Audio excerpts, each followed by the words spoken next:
सबको जय मसीह की।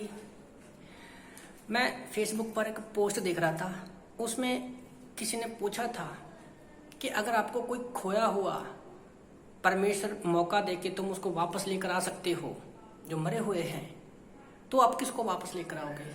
तो मैं कमेंट बॉक्स में देख रहा था, जो लोग जिनसे प्रेम करते हैं उन्होंने उनका नाम लिखा हुआ था। किसी ने कहा मैं अपनी माँ को, किसी ने कहा अपने बाप को, दोस्त मित्र बहन रिलेटिव जिनसे वो प्रेम करते हैं उनको वो वापस लेकर आने की बात कह रहे थे उस पोस्ट में।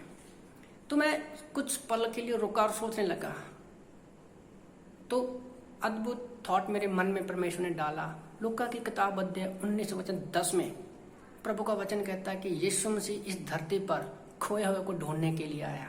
हाँ, एक ऐसा भी है जो अपना स्वर्गीय सिंहासन छोड़कर हमारे लिए शून्य बन गया, वो था यीशु मसीह।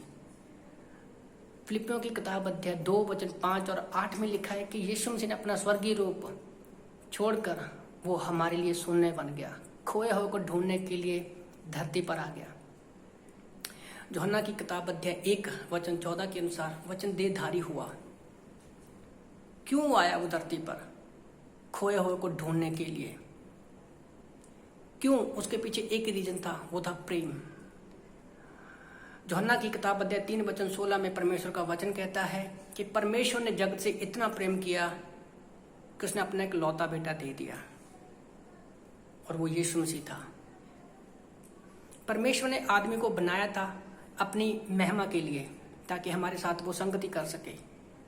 उसने उत्पत्ति की किताब अध्याय 1 वचन 26-27 के अनुसार अपने स्वरूप में, अपनी समानता में आदमी को बनाया था। पर हम देखते हैं कि परमेश्वर ने आदम को खुद की इच्छा दी थी, स्वेच्छा दी थी। पर उत्पत्ति की किताब अध्याय 3 वचन 1 से 7 में हम देखते हैं कि शैतान के बहकावे में आकर अपनी इच्छा में आदम और हवा ने फल को खाया और वो पाप में गिरे और वो परमेश्वर से दूर हो गए और वो खो गए। पर प्रभु का धन्यवाद हो, पहला कुरिन्थियों अध्याय 15 वचन 3-4 के अनुसार यीशु मसीह हमारे पापों के लिए इस धरती पर आए, मारे गए, गाड़े गए और 30 दिन मुर्दों में से जिंदा हो गए। हमारे पैदा होने से पहले ही परमेश्वर ने आज से 2020 साल पहले हमारे लिए अपनी जान दे दी।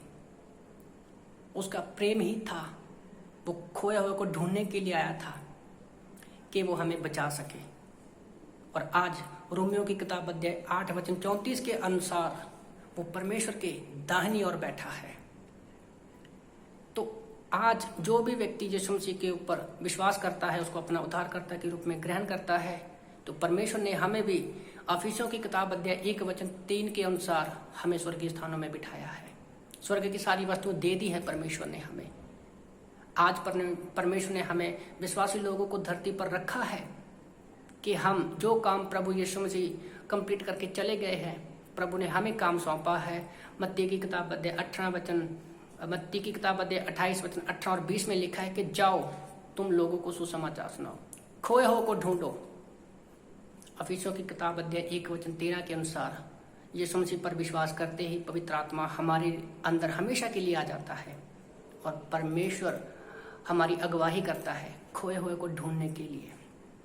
पर जब हम अपने सामर्थ्य में किसी भी को खोजने की कोशिश करते हैं तो हमें नहीं मिलता। जैसे हम पहला शमूएल अध्याय 9 वचन 4 में पढ़ते हैं, साउल जो संसार का चित्र है, वो गधियों को ढूंढ रहा था। दूसरे देश में जाने के बावजूद भी उसको गधियां नहीं मिली। वचन कहता है कि उसकी गधियां किसी और को मिली। तो आज मैं आप लोगों को बताना चाहता हूं कि परमेश्वर हमसे प्रेम करते हैं। उन्होंने हमें धरती पर रखा है कि हम खोए हुए को बचा सके। अगर आप सचमुच परमेश्वर से प्रेम करते हैं, लोगों से प्रेम करते हैं, तो आज कोरोना वायरस की वजह से जो हमारे भाई बहन दोस्त मित्र रिलेटिव जा रहे हैं, उनको हम बचा सकते हैं अगर हम उनसे प्रेम कर सकते हैं, क्योंकि हम उनको आंखों से अपने से देखते हैं। तो इन वचनों के द्वारा प्रभु आप सबको आशीष दे। आमीन।